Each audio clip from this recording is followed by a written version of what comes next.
You heard yesterday's episode 10 through 6. If you haven't, make sure you go back and check that out. But right now, we're in the top 5, and we're highlighted by one defensive back who stands far and away above the rest of the group. Oh, yeah, it's Locked On HBCU. Play my music.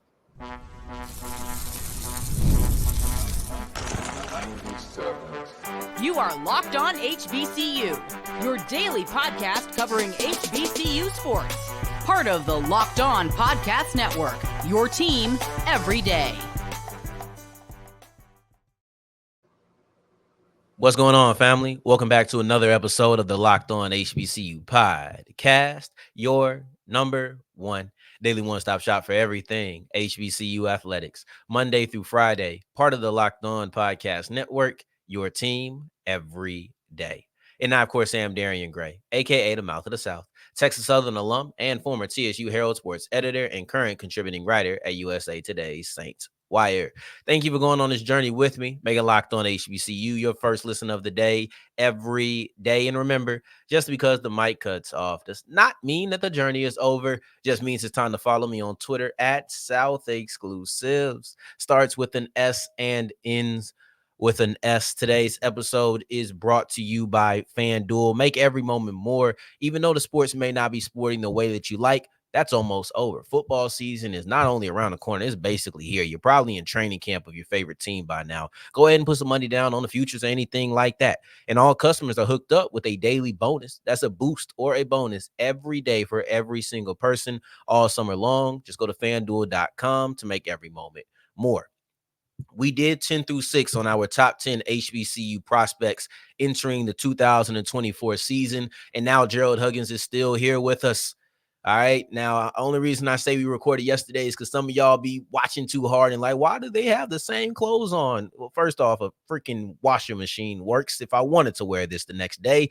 But this was just 5 minutes later that him and I recorded. Let's bring Gerald Huggins on the show so we can get to 10 through, 5 through 1, man. So, my guy, G, I know we've been waiting, and this is the moment that I feel like we've all been waiting for. Just as a reflection, you see 10 through 6 on the screen. If you're on the audio side, this will have already been up on Twitter. We're going to release this about 5 to 10 minutes after the show ends. So same with 5 through 1. You can expect to see the list about 10 or so minutes after this live stream has stopped. If you're not listening to it live, it'll already be up. But yeah, let's look through 5 through 1, man. I wish we could do one by one, but we have the graphic all the way with the top 5. You have number 5, my guy, E40, Erick Hunter, linebacker out of Morgan State. Kendall Bohler, defensive back, FAMU. Karon Prunty, defensive back, North Carolina A&T. Elijah Williams, defensive tackle, Morgan State. And then you also have Robert McDaniel, who has transferred to Jackson State. We're going to kick it off with McDaniel, man, because the thing that impressed me about McDaniel, not even so much what I saw, is looking at your rubric.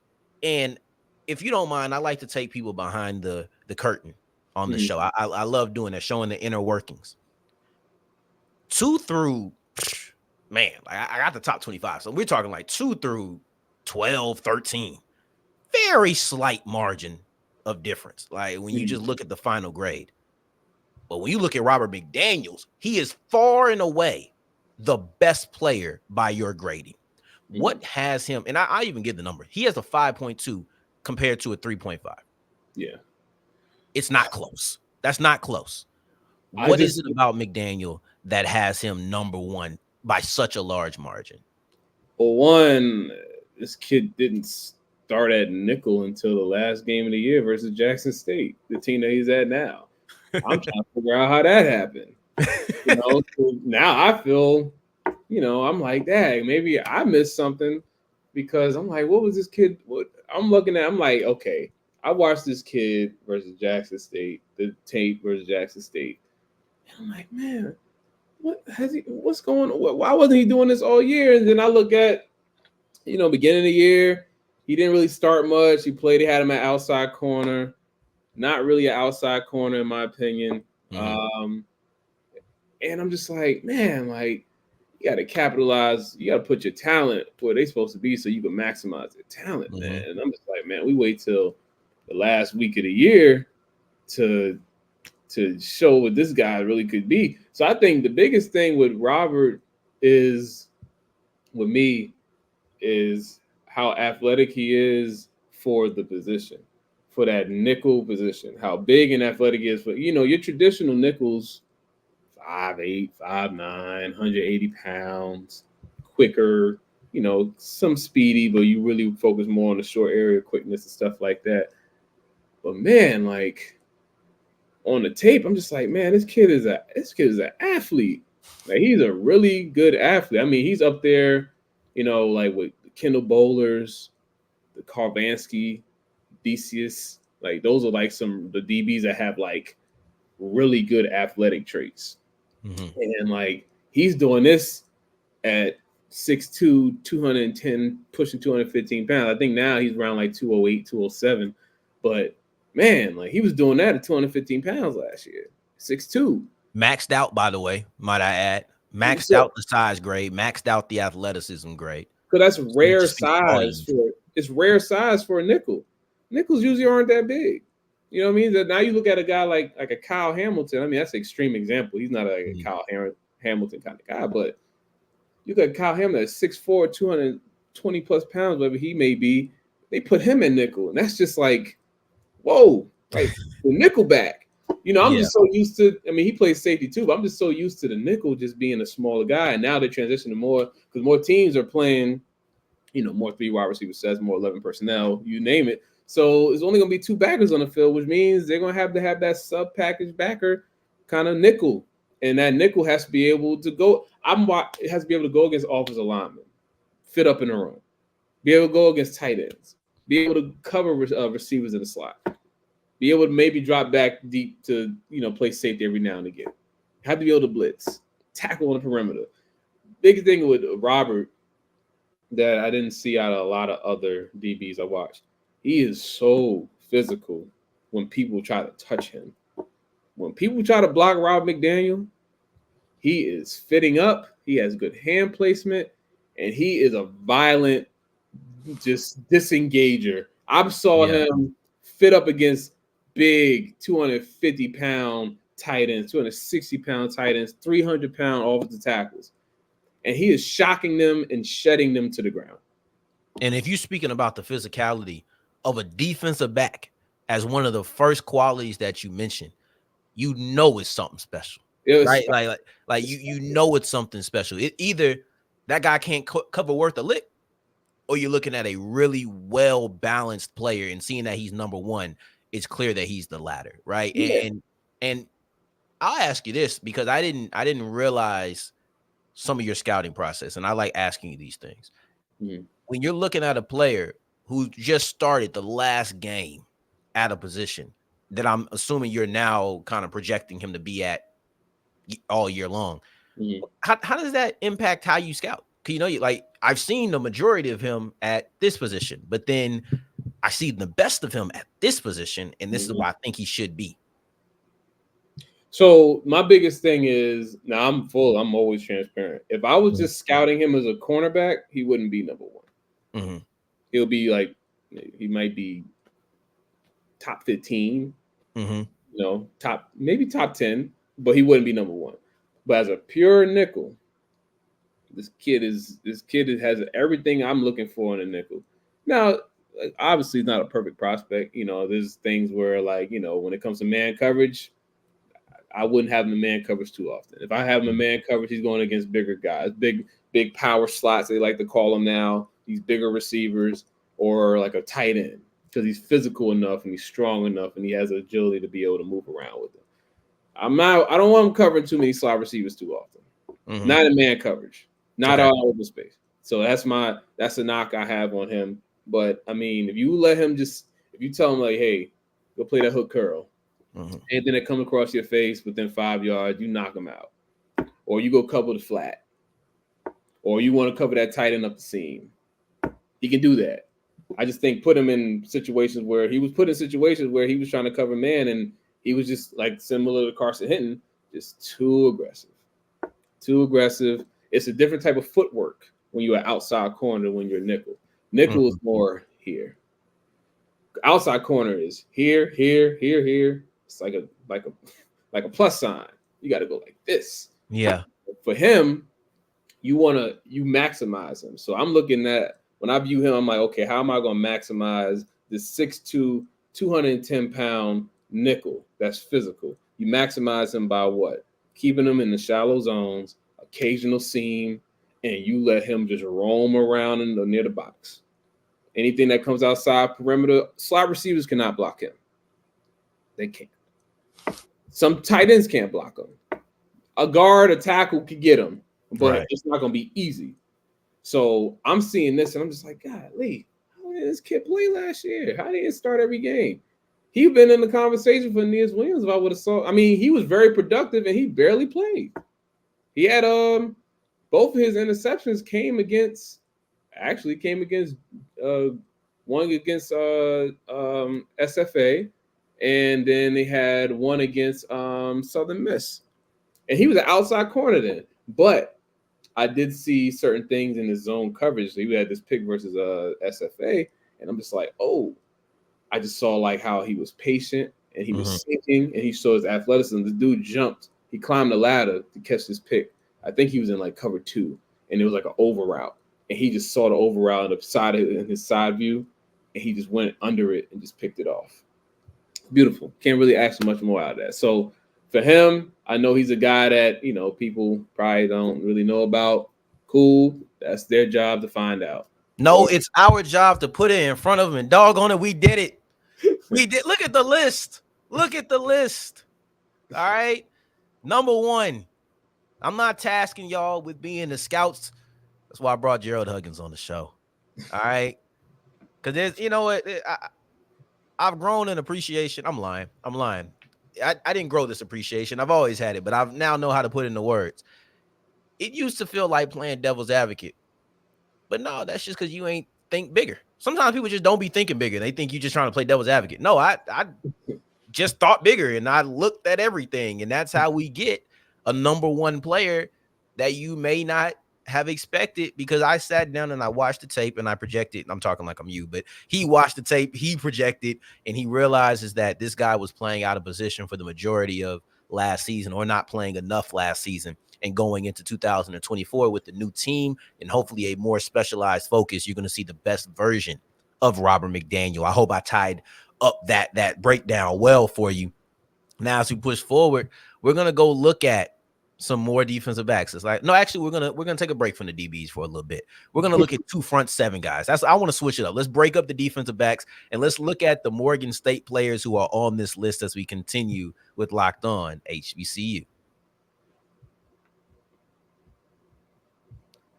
Today's episode is brought to you by FanDuel, and FanDuel is the official sportsbook of the Locked On Podcast Network. And I understand sports might not be sporting the way that you want them to. It's not the same time as the fall when you have football running. It's not the spring when you have basketball. Right now, things are things are kind of falling back, but football is on the horizon. So you know that we're happy. We're breaking down our prospects. You can tell the joy from this whole show. Go ahead and put some money down. Make some money with the sport that you love. You can do the MVP odds. You can do week 1, because that's already up. You already have the odds for week 1 up on FanDuel.com. You go to FanDuel.com. Doesn't matter if you're new or if you're existing. No matter as long as you have a FanDuel account, you will be a part of the daily boost and bonus. This is for every single person, every single day, all summer long. So summer is almost over. Make sure that you're taking advantage of that. Go ahead and go to FanDuel.com. Once again, that is FanDuel.com. MLB, NFL, WNBA, NBA, soccer, Olympics, everything in between. Just make sure you make every moment more.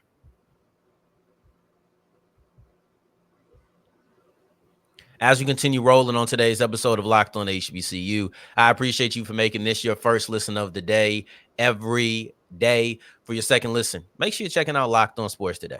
It's the first of its kind live sports network on YouTube 24/7 all day, every day. We're live.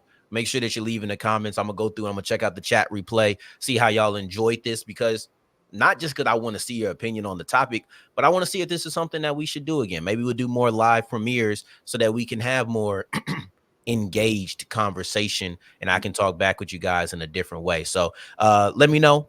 I'll do this a few more times. Not going to just do it twice. I'm going to do it a few more times to see how the people are feeling it, but I'm feeling this top 5. I ain't gonna lie to you, man. I'm feeling this top 5, and they have 2 players who I really do enjoy, and that's Erick Hunter and Elijah Williams. Let's flash it real quick so that we can see. Erick Hunter is at 5, and then you have Elijah Williams at 2. But before we get specifically into the player, and this could just been the way that you format it, but James Burgess, who was our 6th player, and then you have Erick Hunter, who was our 5th player. They have the exact same grade. How did you distinguish between the 2 on who got 5 and who got 6? And that's only important because they're 2 different graphics and they're 2 different sections. Saying your top 10 versus top 5 sounds a lot different. So how did you separate those 2? So the film grade was the same. Mm-hmm. The athleticism grade, I gave Erick Hunter a 0.4 and I gave Burgess a 0.3. Mm-hmm. The size grade, I gave Hunter a 0.35 and I gave Burgess a 0.45. So that's why it evened out. Mm-hmm. So so 0.10 higher with athleticism, 0.10 higher with size grades. So it just kind of felt like that. But that's fine. I mean, that's just why I try to do a formula to try and make it all make sense. Now, I used to be old school and my eye tested. Get off my lawn. And, then I was like, okay, we're transitioning to a whole new world of football. People like formulas, people like advanced stats, all that. So I'm like, okay, let me create a system that I can at least have something to stay consistent with. The eye test is a beautiful thing. Mm-hmm. But, it ain't always perfect. So does the eye test come into play here? Will you have 2 guys with the or because they're the exact same grade? Mm-hmm. Their values are in different places. One's more athletic, one's bigger, right? Mm-hmm. How do you say 6 and 5? Well, I will say that Erick Hunter is a little better at his position than James Burgess is at his. Okay. And there's some versatility that comes with Erick Hunter. Erick Hunter could come off the edge and be an edge rusher or be able to pass rush off the edge. Erick Hunter could line up in the nickel and be one of the biggest nickels you'll ever see at 6'3", 6'4", whatever he may be. I think his official number is like 6'3", 215, 220 pounds. So picture that. And he could line up and cover running back. So the versatility kind of gave him a slight nod. And just end of the day, man, I mean, watch Erick play. I mean, it's fun to watch him play football. I'm not saying it's not fun to watch all these guys, but Erick just sticks out. He's in the middle of the defense at 6'3", 220 pounds, and he's just athletic. I mean, he could probably be more of an even front out. Like I've been looking for an even front inside linebacker, that old school kind, not even old school, that Luke Kuechly, that Derek Brooks, that Bohler, kind of more athletic, rangy guy to be an inside linebacker in a 4-3 system for a long time, because most defenses have 2 linebackers in the middle. They kind of run the, or 3-4, maybe heavily 3-4 teams out nowadays, or they have 4 down linemen with 2 linebackers in the nickel. So it's really like odd, maybe more odd front inside linebackers. But with Erick, man, I mean, the only knock on Erick is he just needs to bulk up and improve on his block spreading a little bit more. He has the arm. He's a little light. I mean, that's really what he's another one. Erick would probably be like pushing for number 1. Maybe he might be pushing for number 1. He's just a little light and the block shedding and the play strength. But man, so, okay, let me ask you this, because maybe it's not fair, right? You gave the distinguishing, and now you're getting to him as a player. When you're looking at other guys around, what is it? Because I don't want to just ask you to repeat what you just said, but what is it that separates him from a guy like Williams at TSU? A guy like, I hate to say it first because it sounds like I'm such a homer, right? But Holland at Howard. Those, I think that last time we talked, those were our top 3. What is it that sets Hunter above? Is it just the fact that he's so complete outside of the size and block shedding? I think his upside is so much higher than other guys. I think Jacob Williams will be a long-term nickel.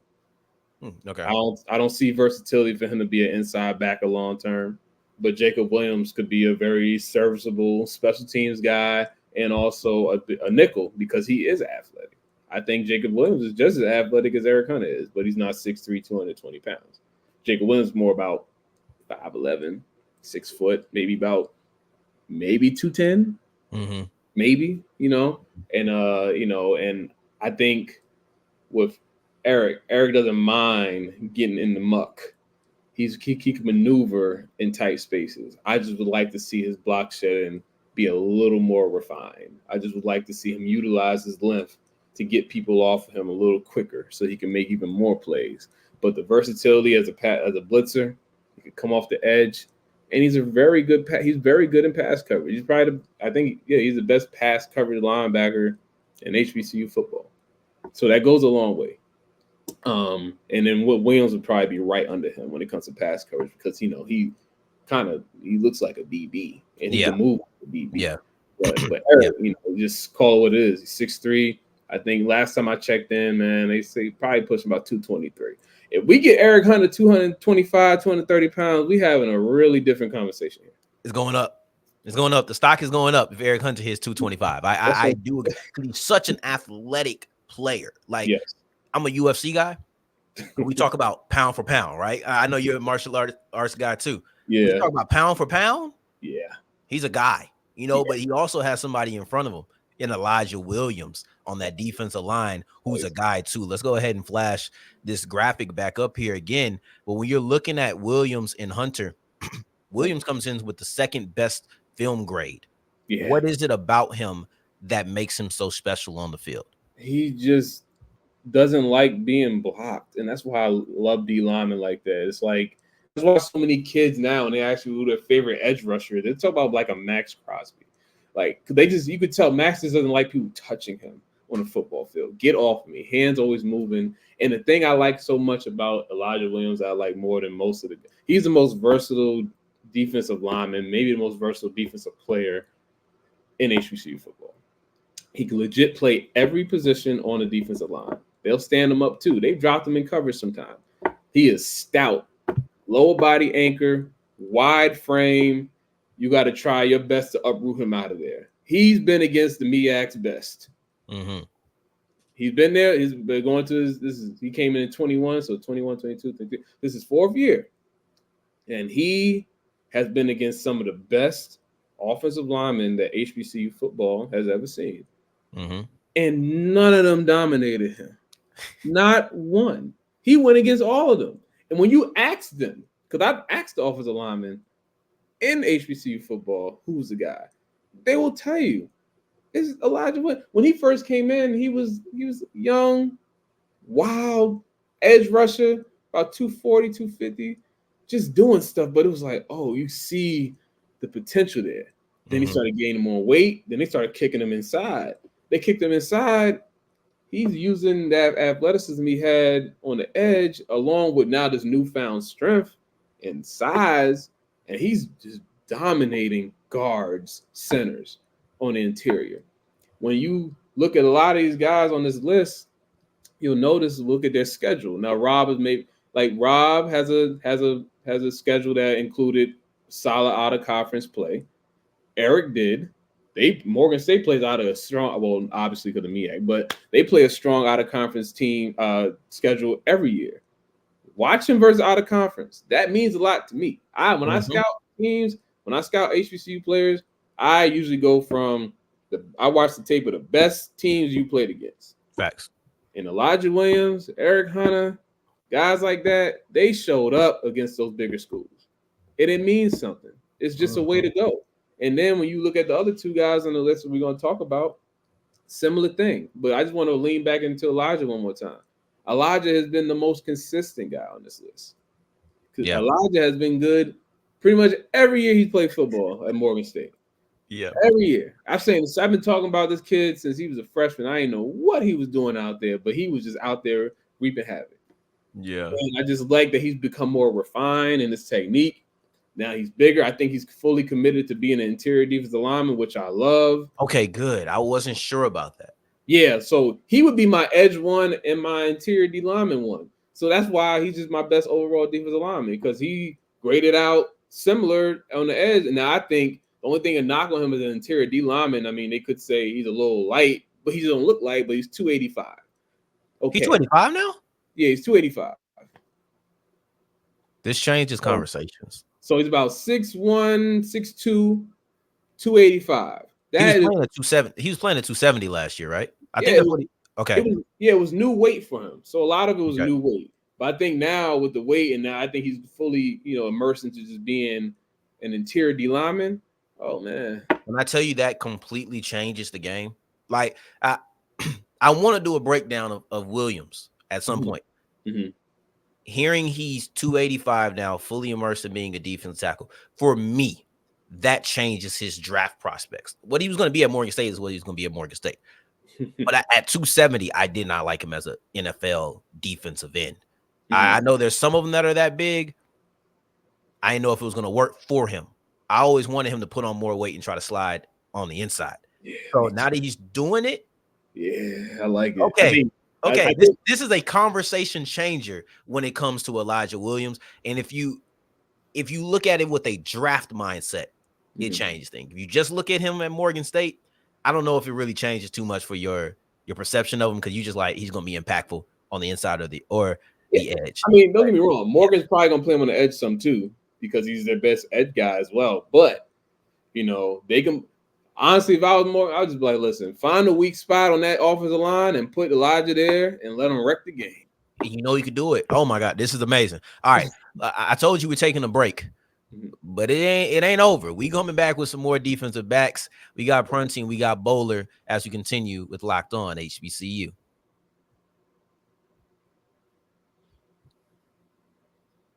Today's episode is brought to you by eBay Motors. If there's something going on with your car, I already know that the mechanic is trying to charge you an arm and a leg for these parts. Tell them don't worry about it. I'm going to go to eBay Motors. Because with eBay Motors, you have the ability to get high quality. Hear me again.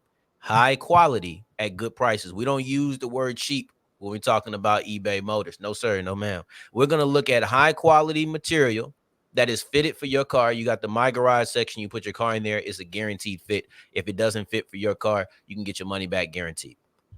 But you're looking at your car, get the parts that you need. It's over 120 million parts. So they're going to have what you need for your vehicle. Just go ahead and go to ebaymotors.com. Take care of that. Then go to the mechanic and tell them to charge you for the labor, because eBay Motors don't work on your car. They just give you the parts that you need to work on your car. All right. Doesn't matter if you want to improve, if you need to fix, or if you just want aesthetics. It doesn't matter. You go to ebaymotors.com to have everything that you could ask for. Once again, that's ebaymotors.com. Let's ride. As wrapping up today's episode of Locked On HBCU, I appreciate you for making this your first listen of the day. Every day, we got Gerald Huggins here with us. Y'all made it to segment 3. Thank you. We're both appreciative, and we thank you 2 times for it. Now, that being said, let's look at our top 5 one last time, because we have 2 players up here. We have Kendall Bohler out of FAMU, and then we also have Karon Prunty out of North Carolina A&T. These are my 3, or your 3 and your 4 on the list. And I think it's so interesting because we're heavy defensive back. We're not going to get too deep into either one of these guys. But I'll ask this about Prunty, man. When you're looking at his draft stock, how do you take his time in Kansas to pair with his time at A&T? For me, that was so long ago. That was freshman year. Look at it. My bad. I just want this for you, just for the people to keep looking at. No, you're good. Yeah, it's freshman All-American a long time ago. I think he's matured and he's become a way better player since then. Very instinctual guy. I think main thing with Prunty, man. So I'm just looking at my notes, man. Long, wiry frame, 6'2", about $190, $180 in that realm. Zone coverage is his thing. Use his size and his length, his reach effectively. He could play off. He could play a little press, but he's way better in off. Like he's like a deep third kind of corner, above average athlete. The only thing I will say with him is just I just don't know how fast he'll run. I think it's similar with Burgess. Those guys would be like high 4.5, low 4.6s.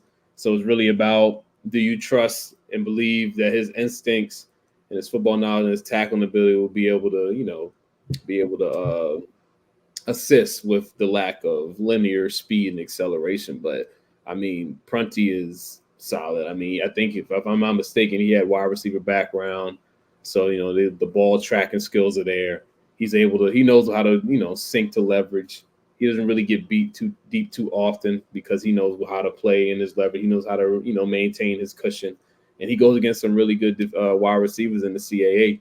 Then he went against receivers in the Big South as well. So he went against some really good receivers.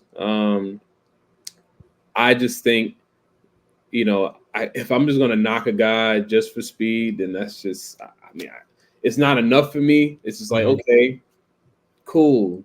Yeah, he's going to run like a high 4.5, low 4.6. All right. But the film doesn't show him getting beat over the top that often. So clearly he does a good job of maintaining his leverage. He does a good job of understanding routes and understanding what receivers are trying to do to him, how they're trying to stem him, how they're trying to stack him. So, and then he has special teams value because he's a pretty good tackler.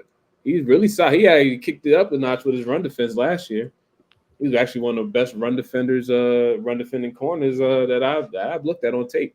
So I think Prunty, hey, your one knock is your linear speed, but you're doing really good in everything else.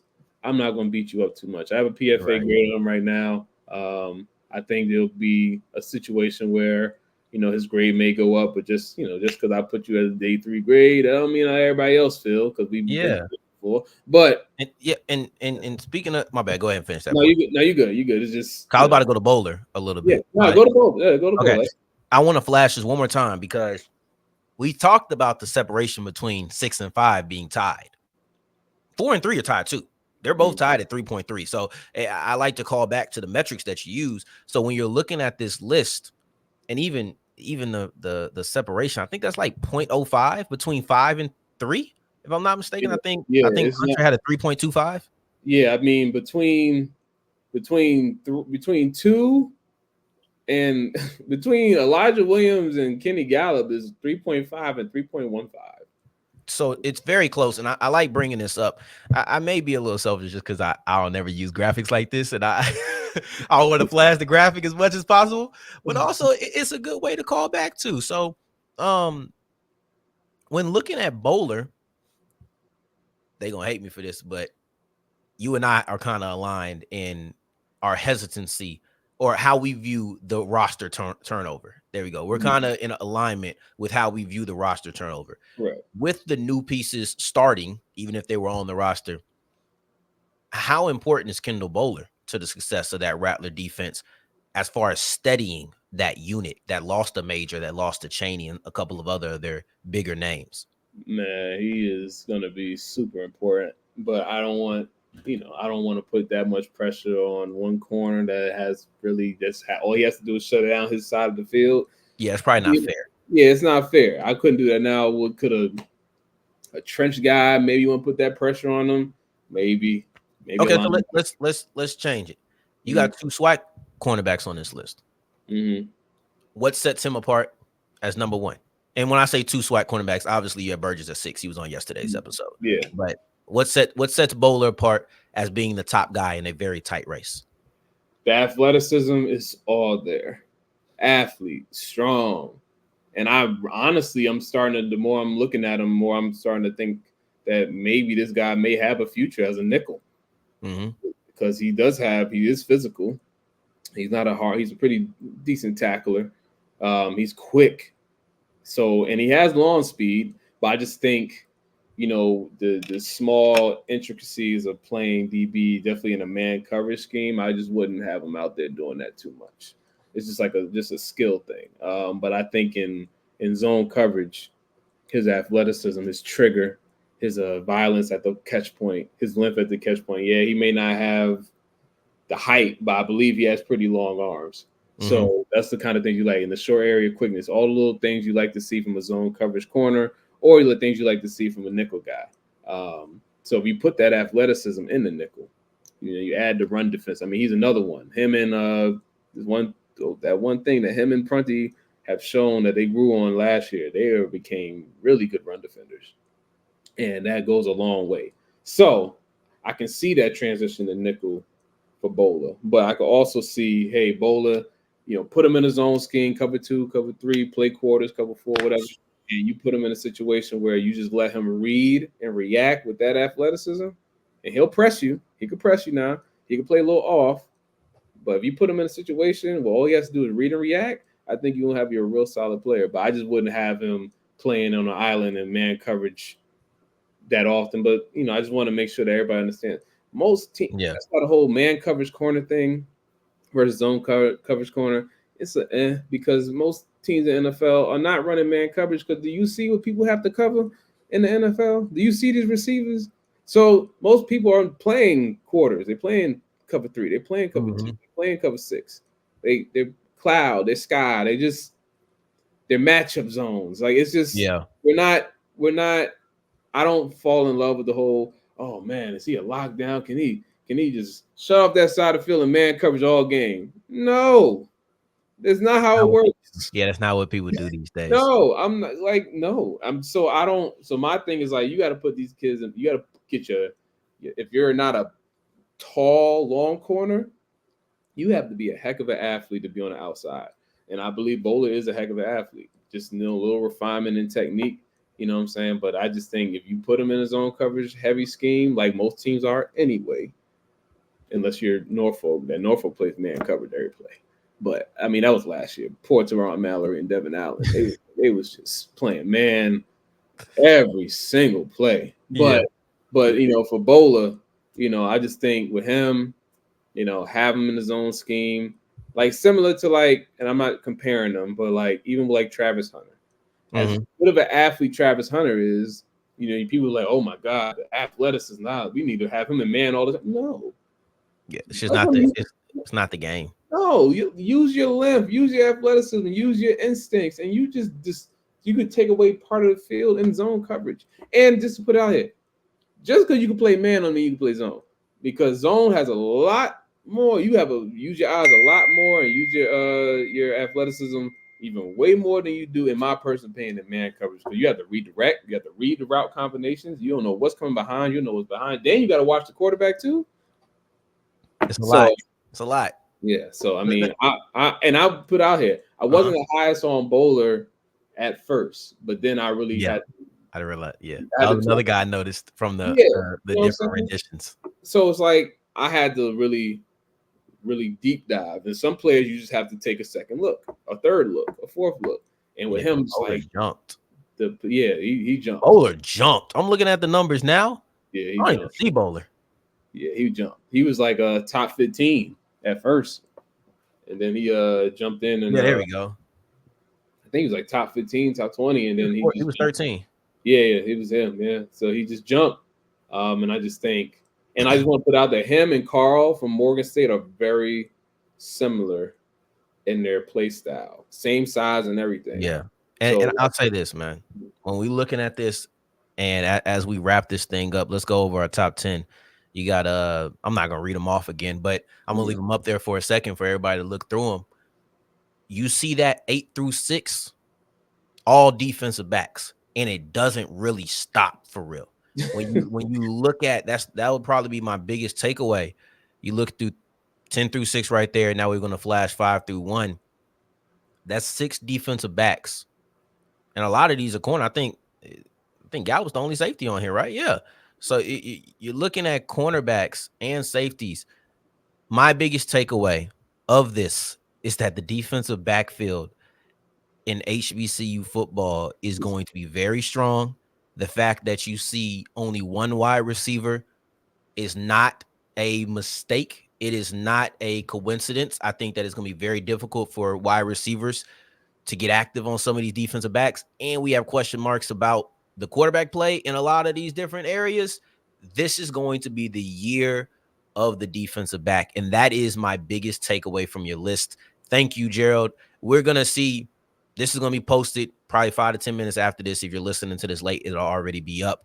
I don't know if you're going to post this on yours as well. I'm going to send it to you so that you have it just in case. But, yeah, we're going to go ahead and post this. This was great. I can't wait, man. This was everything that I thought that it was gonna be. So I can't wait to post clips up here and there as we promote it over the weekend and going into next week in the season, man. So thank you. I'm sure that we'll be on here once or twice. We talked about a couple other ideas to do. But in the meantime, in between time, thank everybody for being in the chat. We'll see. We'll probably do this more often just to test it out. But until the next time that we hear each other, family, next time we chat on live stream, take care. Stay blessed. Peace.